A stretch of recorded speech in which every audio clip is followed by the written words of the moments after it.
formal charges for crimes against humanity against Sheikh Hasina to be submitted at International Crimes Tribunal ICT tomorrow.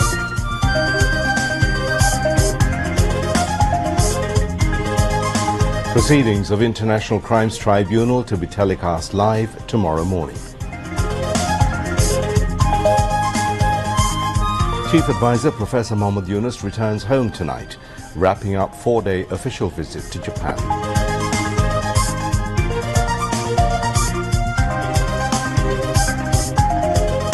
Appellate Division's verdict on Jamaat's cancelled registration and symbol tomorrow.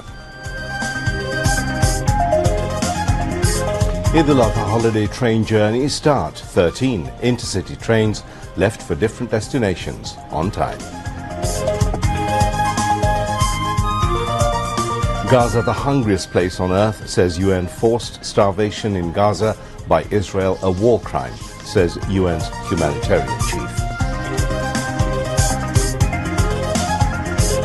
US deports over 1,000 Indian nationals since January.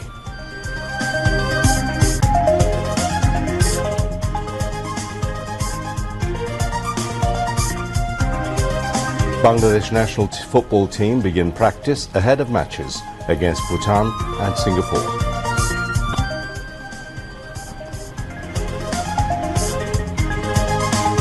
And in the final of UEFA Champions League football, Inter Milan face PSG tonight. Assalamu alaikum and welcome to News at 10. I'm Mahmoud Rahman. The headlines were from the major stories. We'll have more on those and others. Chief Advisor Professor Mohammed Yunus is now on way home after wrapping up his 4-day packed official tour to Japan. A flight of Singapore Airlines carrying the Chief Advisor and entourage departed Narita International Airport for Dhaka via Singapore at about 11:20 a.m. Chief Advisor's Deputy Press Secretary Abul Kalam Azad Mojumdar told BTV News. He said during his visit to Tokyo, the Chief Advisor joined around 20 engagements, including a meeting with Japanese Prime Minister Ishiba. Azad said Professor Yunus is expected to reach Hazrat Shah Jalal International Airport in Dhaka at 10:40 p.m. On the third day of his tour on Friday, Chief Advisor Professor Mohammed Yunus held a bilateral meeting with Japanese Premier Ishiba. During the meeting, the two leaders pledged to conclude an economic partnership agreement between Japan and Bangladesh in the coming months, with the aim of deepening economic and trade relations between the two friendly nations. The Japanese Premier also announced a commitment of $1.063 billion to Bangladesh for budget support and railway development. On the sidelines of the Nikkei Forum, Professor Yunus held a meeting with former Malaysian Prime Minister Mahathir Mohamad and urged him to support Bangladesh in its bid to become a member of the Association of Southeast Asian Nations, ASEAN. The prosecution will submit formal charges against fascist Sheikh Hasina at the International Crimes Tribunal, IC, tomorrow in a case filed over crimes against humanity committed during the July-August mass uprising. ICT Chief Prosecutor Mohammed Tajul Islam disclosed the information at a discussion on immediate trial of the persons involved in enforced disappearance at National Press Club today. Human rights organization Adhikar organized the discussion on the occasion of the International Enforced Disappearances Week. Holding Sheikh Hasina responsible for Aina Ghor and enforced disappearances, Tajul Islam said that significant development in the trial of the cases against her would surface by December. He also mentioned that through the judicial process there will be no longer any opportunity for the recurrence of enforced disappearances in the country. Adhikar President Dr. Tasnim Siddiq presided over the discussion, while Tariq Managing Director Shahidul Alam, among others, addressed.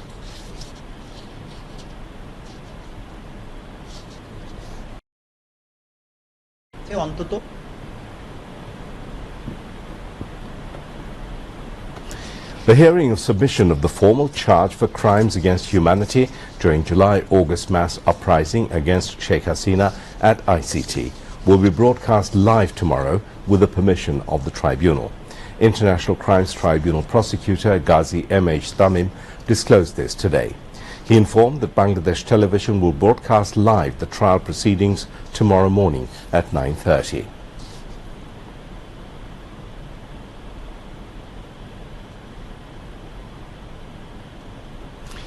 The Appellate Division of the Supreme Court is scheduled to announce its verdict tomorrow regarding Jamaat-e-Islami's appeal to regain its cancelled party registration and election symbol. A four-member appellate bench headed by Chief Justice Syed Rifat Ahmed will deliver the verdict. After 4 days of hearings, the Supreme Court set May 14th as the date to declare the verdict. In the case, Barrister Ehsan Abdullah Siddiq represented Jamaat-e-Islami in court, assisted by Barrister Imran Abdullah Siddiq, Advocate Mohammad Shishir Monir and Barrister Najib Momin. Earlier, on August the 1st, 2013, the High Court had cancelled Jamaat-e-Islami's registration and declared it illegal following the resolution of a writ petition. Subsequently, on December the 7th, 2018, the Election Commission issued an official notification revoking Jamaat-e-Islami's registration. Jamaat-e-Islami later filed an appeal against the High Court's verdict, which is now under final consideration. Eid al-Azha train journeys officially began today. Since morning, 13 intercity trains have departed for various destinations without any scheduled disruptions. To oversee the overall arrangements on the first day of Eid travel, Railway Secretary Fahimul Islam visited Dhaka railway station. He stated that efforts are ongoing to ensure that trains depart on time and that passengers reach their destinations safely. Those travelling by train today had purchased their tickets online on May the 21st, and many passengers expressed satisfaction at being able to buy tickets smoothly without any hassle. To reduce passenger inconvenience, control rooms have been set up at station entrances by RAB, police and the railway security force. Strict checks are being carried out against ticketless travellers. On the occasion of Eid, 43 intercity trains will depart daily from Dhaka. According to railway authorities, the number of homebound passengers is expected to increase significantly in the next couple of days. Acting Chairman of BNP, Tariq Rahman, said BNP will continue its endeavour to materialise dreams and aspirations of all martyrs who made supreme sacrifice for establishing democracy in Bangladesh, including July uprising martyrs. He said this at a Milad Mehfil organised marking 44th martyrdom anniversary of Shahid President Ziaur Rahman by UK unit of the party in London today. শহীদ রাষ্ট্রপতি জিয়াউর রহমানের শাহাদাত বার্ষিকী উপলক্ষে আমরা যেমন তার জন্য দোয়া চাইব, আমরা বাংলাদেশের গণতন্ত্রকে প্রতিষ্ঠিত করার জন্য, এই দেশকে স্বাধীন করার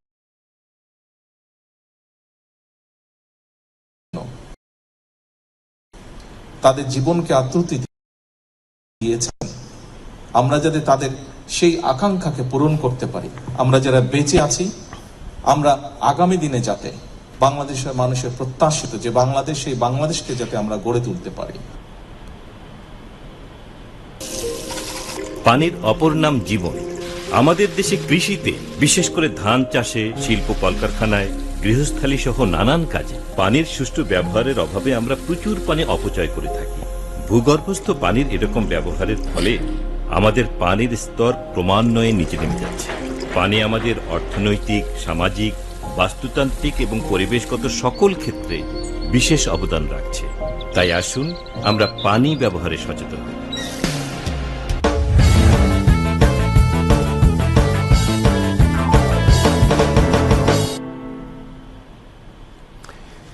International news. Mentioning Gaza is the hungriest place on earth, the United Nations warned that the Palestinian territory's entire population is at risk of famine. Besides, UN's humanitarian chief Tom Fletcher said people in Gaza are being subjected to forced starvation by Israel. In an interview with the BBC, Tom Fletcher said he believed this had led to a change in the international response to Gaza. Asked if his assessment of forced starvation amounted to a war crime, he said, "Yeah, it is. It is classified as a war crime. Obviously, there are issues for the courts to take the judgment on and ultimately for history." On Friday, sources at Gaza hospitals told Al Jazeera that 20 people were shot by Israeli troops as they desperately tried to get food at a distribution point. More than 1,000 Indians have been deported from the United States since January, India's foreign ministry has said. Spokesperson Randhir Jaiswal said that around 62% of them came on commercial flights without providing more details. This comes in the wake of President Donald Trump's campaign against undocumented migrants to the U.S. Trump had earlier said that India will do what's right on the deportation of illegal immigrants. In February, the U.S. had deported more than 100 Indians on a U.S. military plane, with reports saying some of them were brought back shackled. India has close cooperation between India and the United States on migration issues, Mr. Jaiswal said during the ministry's weekly briefing, adding that India verifies nationalities before the country takes them back. In total, the U.S. is said to have identified about 18,000 Indian nationals it believes entered the country illegally. Earlier this month, the U.S. Embassy in India issued a warning that overstaying in the U.S. could lead to deportation or a permanent ban on entry in the country, even for those who entered legally. Jaiswal also spoke about the Trump administration's updated policy on student visas, which is likely to impact Indian students planning to enroll in U.S. universities. The U.S. had announced on Thursday that it had halted the scheduling of new visa interviews for foreign students as it considered expanding the screening of their social media activities.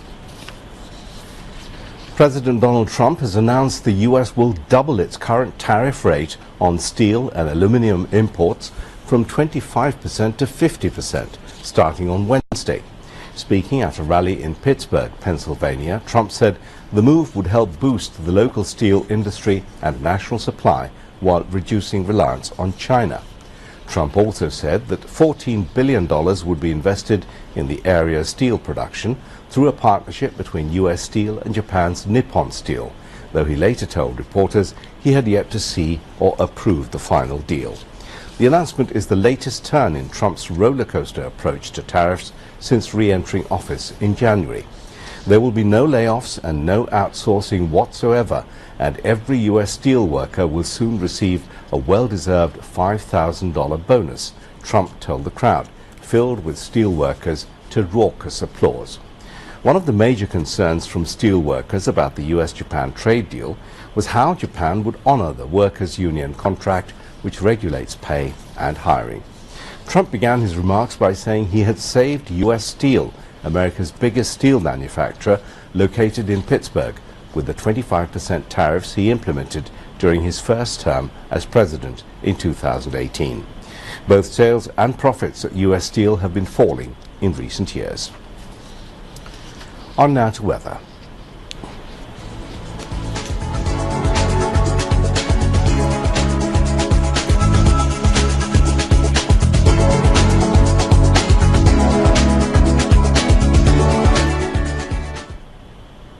The Met Office, in its weather forecast till 6 p.m. tomorrow, said light to moderate rain or thunder showers with lightning flashes and a temporary gusty wind is likely to occur at many places over Mymensingh, Chattogram and Sylhet divisions, and at a few places over Rangpur, Rajshahi, Dhaka, Khulna and Borishal divisions.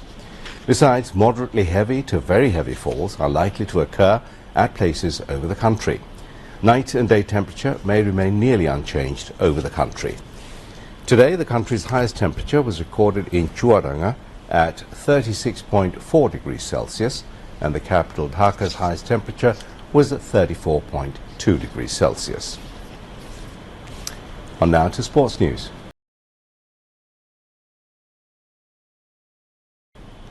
The Bangladesh national football team started their practice for the upcoming Asian Cup qualifiers against Singapore and a friendly match against Bhutan.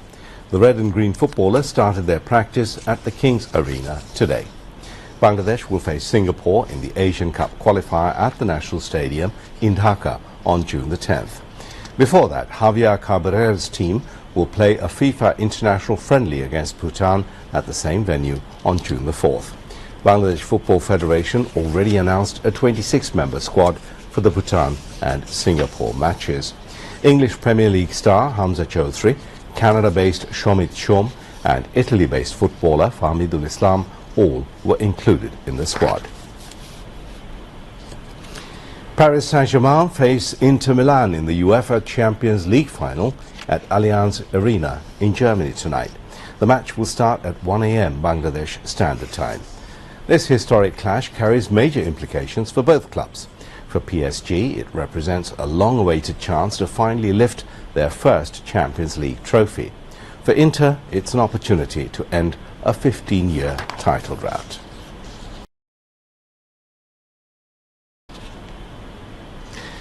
Bangladeshi gymnasts continued fine form in the Singapore Open Men's Artistic Gymnastics 2025 as they won 1 gold, 2 silver and 1 bronze medal on day 2 in Singapore today. Menton Tony Mroe secured gold medal in pommel horse of junior category. Prenthoi Mroe also won silver and bronze in junior category. Bangladesh Gymnastics Federation informed that Prenthoi won silver in pommel horse and bronze in ring category held today. USA-based Bangladeshi gymnast Sheikh Islam, participating in international competition for the first time, clinched silver in floor event of senior category. Bangladesh's gymnasts earlier won 3 medals, including 1 team gold on the first day of the ongoing competition. Bangladesh Army emerged unbeaten champion of the service's Kabadi League today. They defeated Bangladesh Police by 41 points to 25 at Bolton National Kabadi Stadium in the final match. The Army team stamped their authority from the very beginning and at the end of the first half were leading by 23 points to 12. The eventual champions maintained their rhythm in the second half and lifted the trophy. Mehdi of Army was named the best player of the match. Fortune Borishal chairman Mizanur Rahman was present as the chief guest and distributed the prizes. Kabadi Federation General Secretary S.M. Nawaz Shohag and Kabadi Federation Executive Committee members were also present on the occasion. To end the news, here again are the main points. Formal charges for crimes against humanity against Sheikh Hasina to be submitted at International Crimes Tribunal ICT tomorrow.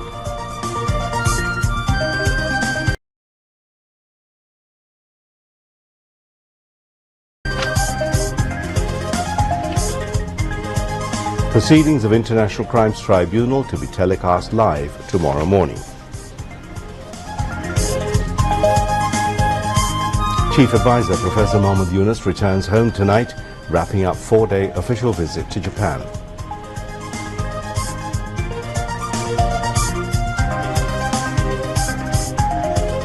Appellate Division's verdict on Jamaat's council registration and symbol tomorrow. Eid al-Adha holiday train journeys start. 13 intercity trains left for different destinations on time.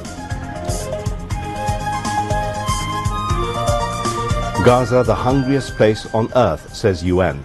Forced starvation in Gaza by Israel, a war crime, says UN's humanitarian chief. US deports over 1,000 Indian nationals since January.